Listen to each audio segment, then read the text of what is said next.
Hey folks, welcome back to King's Eyes channel. I'm going to be reading a little piece I wrote.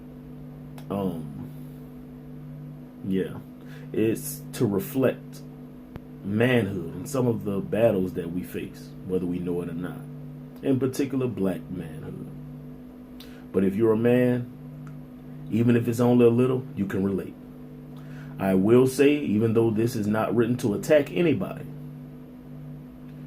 this is, if anything, mostly directed toward feminists, black women, and most of all, black feminists. So, hopefully nobody take this personally. It's just my thoughts. So, sit back, relax, and listen to the thoughts of a king. So, you want to be a man. The first group of slaves were brought over in 1619, robbing Africa of some of the fittest men and women from the motherland. Majority being men for their strong bodies. So you want to be a man. During the 18th century alone, 6 to 7 million slaves were brought over to suppress any thought of uprising, break the male. So you want to be a man. Let's make a better deal for you. You're a physical specimen. Yes, and because of this, you are relegated to field work and field work alone. You are forced to make children you can't protect. Forced to mate with mothers, daughters, aunts. So you want to be a man. When you have had enough and decide to initiate change, because if any change is to happen, it'll have to be by your hand.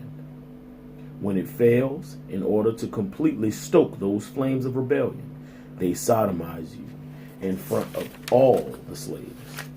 Yes, sons, daughters, aunts, uncles, mothers, fathers. Then tie you to horses, which they beat until they tear you apart. So you want to be a man. Now you are free. Free to still be killed by angry white men. Free to still have to provide for your family even though work is not available to you. Free to have the ones you care about go without because you are doing the best you can. So you want to be a man. A few generations later, things are a little better. You are less often killed. You are less often arrested. You show the strength and mental fortitude to carve out and occupy the leadership spot of your home. So you want to be a man. You see the white woman battle her man for a place at the table.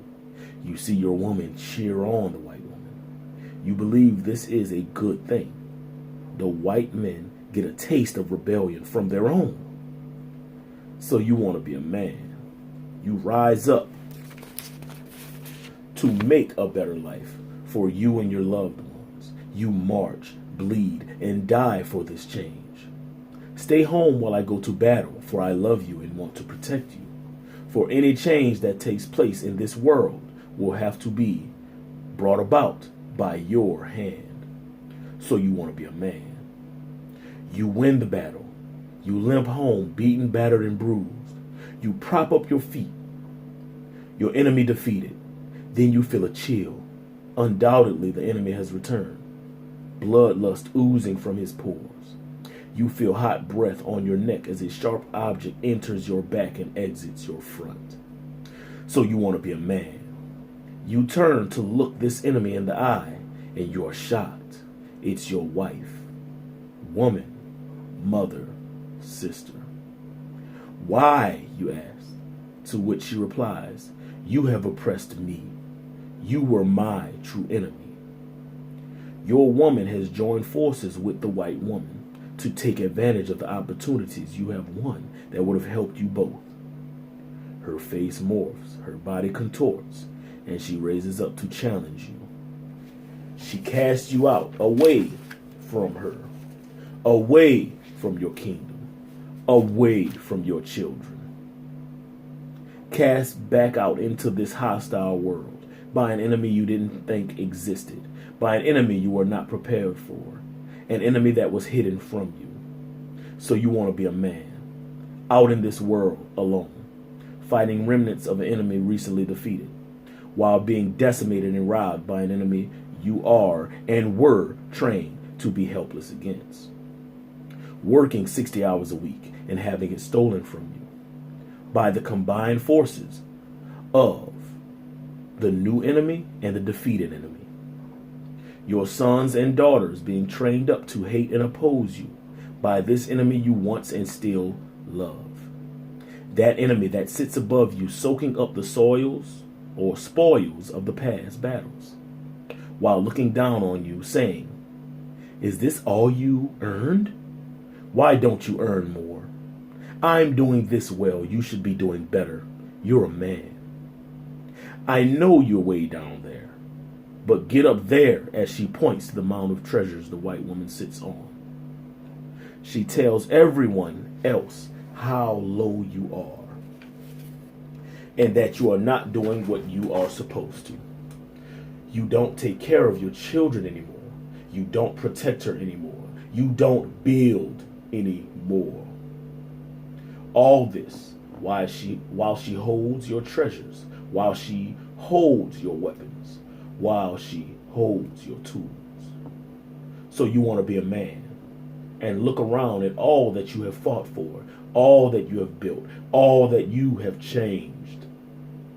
To be betrayed by those beings you cannot help but to love. You want to have to fight battle after battle with no end in sight. To be relegated to being a tool that will not be loved, a tool expected to fix all problems no matter how big. Then once done, you are sheathed. You are put in the bin. You are hung up. Yet through all this, you strap up for battle. You look your enemies in the eye and see the destruction they have wrought. You see your children helpless and abused. Any change that will take place will only happen by your hands. So you want to be a man. Good luck. That's a piece that I wrote. And like I said, it mainly talks about the struggles of black men. Battles that we fight that we don't even know we're fighting. And then once we learn, we're shocked, we're angry, we're hurt. You scream equality. You scream that you want better. Yet you work against us. Like I said, this piece wasn't directly to attack any people, man or women, white, black, whatever. It was from my heart. Thank you for listening to the words of a king.